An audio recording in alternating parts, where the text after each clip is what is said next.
करते हैं प्रश्न कुंडली की, आरंभ कर लेते हैं क्योंकि बहुत बढ़िया कर्क लगन चल रहा है और चंद्रमा जो है सुख भाव में गुजर रहे हैं और हम सब भी भगवान करे सब सुखी हों और कुछ अच्छा सीखें। सबसे पहले प्रश्न शास्त्र, तो अक्सर प्रश्न उठते हैं 3-4 जो कि हम बेसिक्स पहले करेंगे।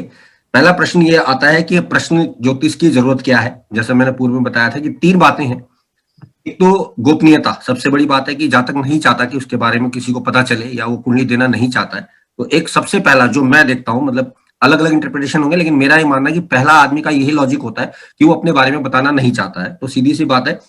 और यहाँ एक बात और भी होती है कि वो प्रश्न किसके लिए पूछ रहा है, ये भी एक लॉजिक है कि भाई हम प्रश्न किसी के बारे में पूछ रहे हैं और हम आपको बताना नहीं चाहते हैं। तो सीधा सा एक तरीका ये भी देखने में आता है। इसके अलावा जो बेसिक जो आया, ये तो एक कारण हुआ ही हुआ कि भाई प्रश्न चाहिए। कतिपय कुछ लोगों के पास कुंडलियां नहीं होती है या वो कुंडलियों पे बिलीव नहीं करते हैं, ये दूसरा कारण है। तीसरा कारण जो मोस्ट इंपॉर्टेंट है कि कुछ प्रश्न, जैसे मैंने परसों भी बताया था कि कुछ प्रश्न ऐसे हैं जो हम कुंडली के माध्यम से नहीं प्राप्त कर सकते। जैसे कि अगर मैं किसी इंटरव्यू के लिए जा रहा हूं और दशा तो बता रही फेवरेबल है लेकिन दशा बहुत बड़ी है और मुझे आज या कल में ही हाँ या ना करना है, तो मैं उसको इंस्टेंटली प्रश्न से देख सकता हूं कि हाँ आज मेरे लिए बढ़िया रहेगा या नहीं रहेगा। तो ये एक प्लस देखने में आ जाता है। तो ये 3 बातें मुख्य रूप से आप लोगों को याद रखनी है कि प्रश्न की इंपॉर्टेंस इन 3 क्वेश्चंस के अलावा भी है, लेकिन हम 3 को कंसीडर करेंगे। मेन ये है कि भाई पहला प्लस तो गोपनीयता है, दूसरा कुंडली का अभाव होना, और तीसरा जैसा कि मैंने बताया कि कोई व्यक्ति जो है ये चाह रहा है कि उसको कुछ ऐसा इंस्टीट्यूट मिल जाए जो कि कुंडली से बहुत लंबा पड़ रहा है। तो ये 3 बेसिक्स हैं।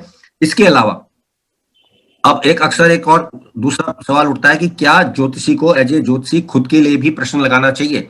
तो कतिपय कुछ विद्वान बोलते हैं कि नहीं जी, अपना प्रश्न लगवाना चाहिए नहीं चाहिए, ये अलग बात है। लेकिन मैंने सीखा, जो मैं बता रहा हूँ उसमें यह कि 100% हम एज ए ज्योतिषी जितने भी हैं हमें अपने लिए भी प्रश्न लगाना चाहिए।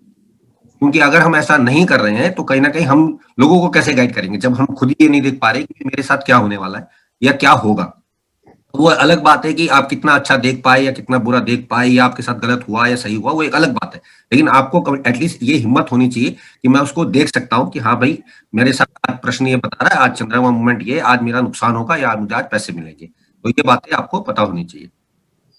तो 3 धारणाएं हमने अभी हाथ क्या देख ली। अब बात कर लेते हैं कुछ बेसिक्स की, जैसे कि राशियों के बारे में आपको स्थूल जानकारियां होनी चाहिए। स्थूल इसलिए बोल रहा हूँ कि डीप तो शायद मुझे भी नहीं होंगी।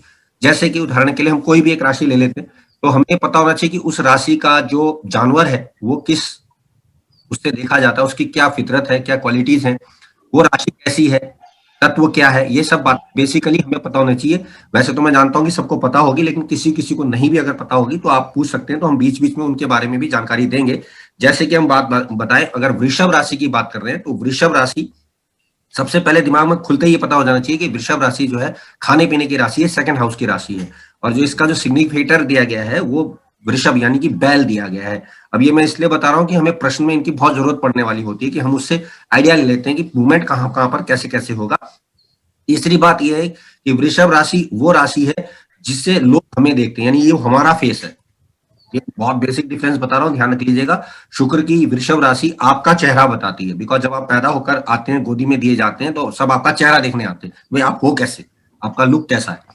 तो जो शीशे में आप अपने आप को देखते हैं वो वृषभ राशि है, यानी रोजाना आप जो सजते संवरते हैं वो वृषभ राशि है। तो ये आपको पता होना चाहिए कि अगर लगन में प्रश्न में वृषभ राशि आई है तो आपको पता लगना चाहिए कि अप्रोच इस प्रकार की आएगी, और धन भाव की है, खाने की है, ये सब आप जानते ही हैं।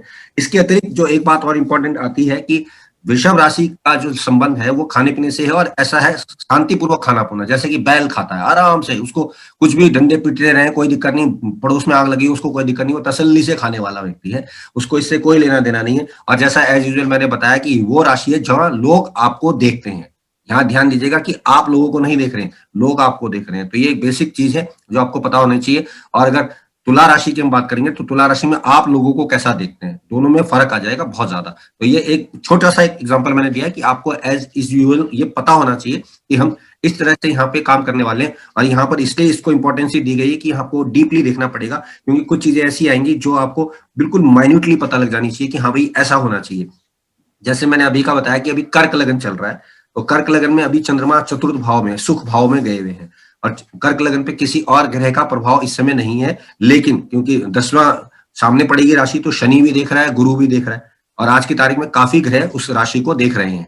तो यानी हम सब पर इतने सारे लोगों का प्रभाव चल रहा है, यानी इस समय जब हम बात कर रहे हैं तो कर्क राशि पे इतने सारे ग्रहों का प्रभाव चल रहा होगा। तो ये इसलिए है कि हमारी मानसिक स्थिति को हम इससे पकड़ेंगे। लेकिन चंद्रमा बहुत अच्छा है, लेकिन यहाँ एक बात और भी है कि शनि की दृष्टि लगन पे भी है, लग्नेश पे भी है, यानी हम में से किसी एक के पास जो इस समय पैसा है वो कोई फटा पुराना नोट उसकी जेब में अवश्य होगा। ये चेक कर लीजिएगा, ये आपको एक क्लिक बता रहा हूं कि हम इस तरह से पकड़ लगाएंगे कि शनि का संबंध चंद्रमा से भी है, लग्नेश से भी है। तो किसी ना किसी के पास कोई फटा फूटा नोट इस समय अवश्य होना चाहिए या होगा, ये हम इस तरह से आइडिया ले सकते हैं। और दूसरे भाव में सिंह राशि है, तो सिंह राशि का स्वामी भी अब इस समय सूर्य के साथ ही चल रहा है। तो ये सब चीजें हम नोटिस करके चल रहे हैं, और ये इसलिए कि हम इंस्टेंट इसको पकड़े, क्योंकि जो रटे रटाए सिद्धांत है वो हम जानते हैं, लेकिन हम अगर इंस्टेंटली अगर पकड़ेंगे तो हमें ये समझ आया कि हम सही ट्रैक पे काम कर रहे हैं। ठीक है जी। और एक बात और ध्यान रखिएगा कि इस समय की स्थिति ये बता रही है कि आज और कल जब ये चंद्रमा रहेगा, हम में से जो भी हम यहाँ प्रश्न में है, कोई व्यक्ति अगर किसी को पैसा देता है तो उसके पैसे वापस नहीं आएंगे। ये बात ध्यान रखिएगा, क्योंकि विष योग बन रखा है इस समय। तो ये इसलिए बता रहा हूँ कि एज यूजुअल होता है कि भाई मेरे को किसी को देने थे और मैंने दिए, वो गायब हो गए। तो ये एक जनरलाइज्ड बात हो गई। अब बात कर लेते हैं राशियों की। मैंने वो भी बता दिया, राशियों के कुछ तत्व होते हैं जो कि आप सब जानते ही हैं। जल तत्व है 4, 8, 12 राशियां, अग्नि तत्व 1, 5, 9, ठीक है, और वायु तत्व 3, 7, 11, पृथ्वी तत्व का है 2, 6, 10।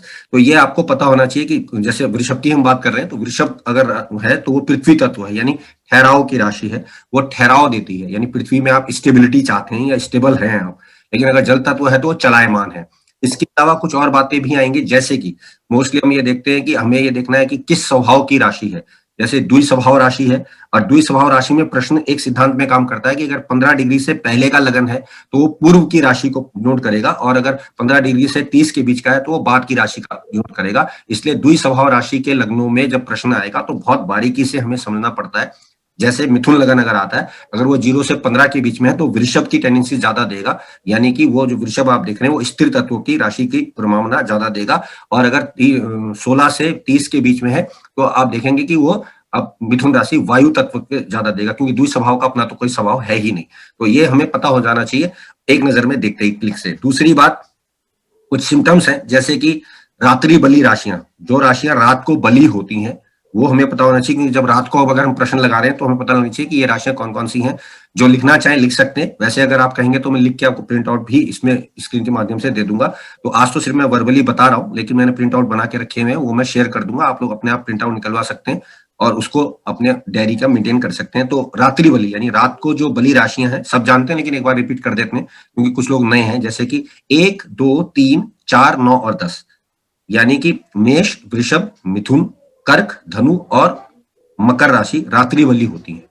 और दिवाबली जो बाकी राशि बचेंगी 5, 6, 7, 8, 11, 12, वो दिवाबली। यहाँ देख लीजिएगा, सम विषम का या स्त्री पुरुष का कोई प्रॉब्लम नहीं है। यहाँ सिर्फ आपको ये बेसिक्स याद कर देना है कि ये राशियां इस समय बली हैं। और अभी हम दिन में बात कर रहे हैं और इस समय कर्क लगन चल रहा है, तो रात्रि बली राशि मजबूत है। तो अगर हम कोई प्रश्न करेंगे तो उसका जवाब हम इतनी जल्दी से नहीं प्राप्त कर पाएंगे। तो रात्रि बली लगन चल रहा है इस समय, तो ये इस तरह से बेसिक आपको याद होना चाहिए। तत्व में मैंने बता दिया, और इसके अलावा आपको जल तत्व, वायु तत्व, ये सब पता ही है।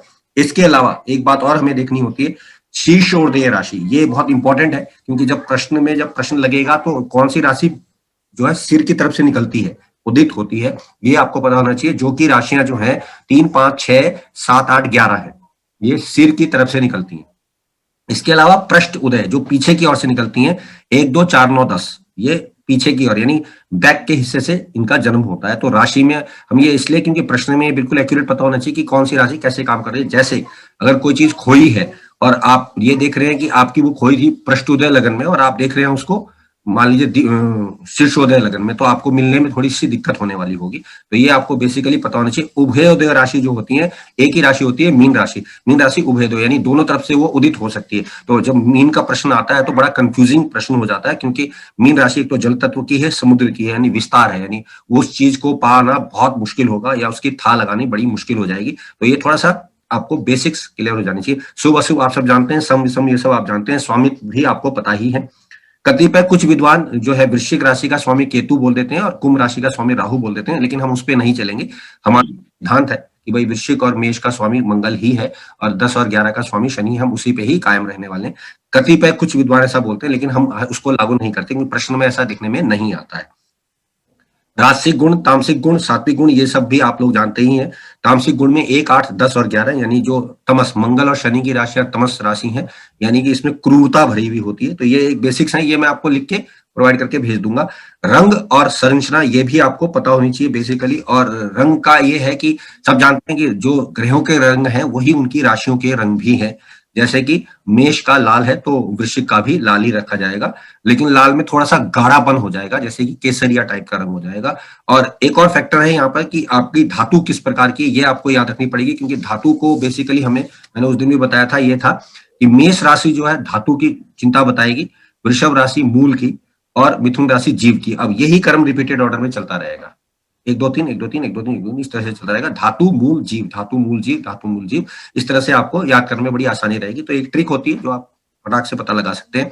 और अधिकतर जो राशि है वो रंग तो मैंने बताई दी, और इसमें थोड़ा सा एक वो आता है कि यहाँ पर आपको रंग में खासतौर से जब हम कर्क राशि की बात करेंगे तो कर्क राशि का रंग सफेद नहीं होगा, प्रश्न में वो गुलाबी रंग देखा जाता है, और सफेद रंग मीन राशि का देखा जाता है। खैर जब वो प्रश्न करेंगे तो आ जाएगा, लेकिन वैसे मैं बता दे रहा हूँ। विषम वगैरह सब आप जानते हैं, संरचना भी आपको बता दी गई है, नवांश भी आपको समझा दिया गया है।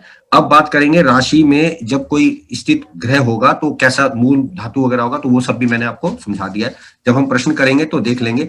अब एक प्रश्न अक्सर उठता है कि हम जब ये देखते हैं कि भाई कुंडली में हमारे पास कोई भी चीज जब प्रश्न लगेगा तो हम उसको देखें कैसे, मतलब वो बेसिक फंडा ये है कि हम उसको देखें कैसे। तो कुछ प्रश्न जो अक्सर उठते हैं, जैसे कि एक प्रश्न हमारे पास आता है कि क्या जो कुंडली में प्रश्न किया जा रहा है वो सही है कि नहीं है। ये यहाँ से अब प्रश्न ज्योतिष शुरू हो जाएगा, क्योंकि ये बेसिक आधार है कि कोई व्यक्ति आपके पास आया, उसने कहा जी मेरा प्रश्न लगा, पता लगा वो आपसे मजे ले रहा था या मजे करना चाह रहा था, तो आप उसको कैसे पकड़ेंगे। तो ये बहुत इंपॉर्टेंटली ज्योतिष को एज ए ज्योतिषी पता होना चाहिए। कुछ तो शकुन शास्त्र है कि लेटते हुए अगर आदमी प्रश्न कर रहा है तो प्रश्न का जवाब नहीं देना है, चलते हुए कर रहा है तो नहीं देना, वो सब बातें हम नहीं कर रहे, हम सिर्फ एस्ट्रोलॉजिकली बात करते रहे। तो एस्ट्रोलॉजी में सबसे पहला जो प्रश्न आता है कि चंद्रमा लगन में हो और शनि केंद्र में हो और बुध अस्त हो, तो ऐसे में प्रश्न जो आएगा वो फर्जी प्रश्न होगा, यानी वो आपको टेस्ट किया जा रहा है। तो पहला प्रश्न क्या था कि चंद्रमा आपका लगन में होना चाहिए, शनि केंद्र में होना चाहिए जैसे कि अभी की स्थिति है, और बुध अस्त हो रखा हो, ठीक है। तो आपको क्लिक हो जाना चाहिए कि भाई ये प्रश्न जो है मेरे से मजाक में किया जा रहा है या मेरी टेस्टिंग की जा रही है, जो भी आप समझ सकते हैं। इसके अलावा लगन में चंद्र बुध मंगल से देखे जा रहे हो, यानी चंद्रमा जो है और बुध के साथ हो और मंगल उनको देख रहा हो, यानी चंद्र बुध की युति लगन में हो, उसको बुध मंगल देख रहा हो कहीं से भी, तो ये प्रश्न फर्जी माना जाता है।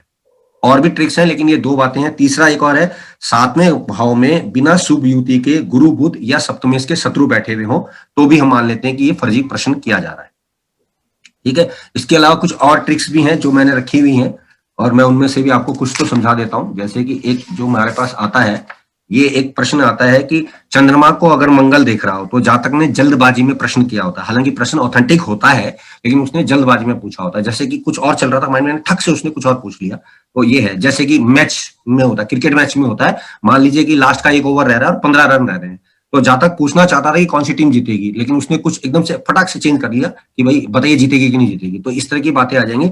इसके अलावा जब पाप ग्रह लगन या चंद्रमा को प्रभावित कर रहा हो या उनके साथ बैठा हो तो भी प्रश्न में फर्जीवाड़ा होने के योग बनते हैं। इसके अलावा नवांश में भी हम प्रश्न को और क्लियरिटी से देख सकते हैं, लेकिन वहां तक कोई जाता नहीं है। तो ये हो गया कि भाई हम प्रश्न क्यों कर रहे हैं, कहां से कर रहे हैं, क्या क्या उसकी सात बातें हैं। एक और इंपॉर्टेंट क्वेश्चन है कि जो अक्सर पूछा जाता है कि प्रश्न को अगर एक ही समय में ज्यादा लोग आए तो कैसे देखेंगे।